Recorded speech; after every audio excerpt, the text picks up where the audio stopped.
such a great time today. Especially with Luke. Nata na talaga siya. All we talked about kanina was Joey.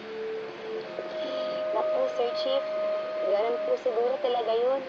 Lalo na pag unang beses na ma-experience ma-in love. I know.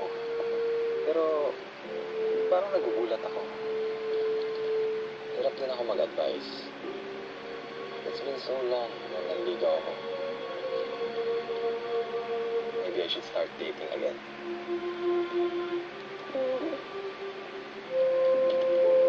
Bakit? Bakit nga po hindi, Sir Chief? Si Ma'am Stephanie po. Let's not talk about her. Nilento lang siya ni Fred. She's a good-hearted person, pero Pero ano po? wala sa kanya yung hinahanap ko sa isang babae. Ano po ba yung mga hinahanap ko sa isang babae? Just someone I can be with.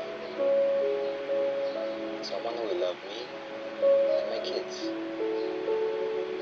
Yung babaeng sobra ding magmahal sa pamilya niya.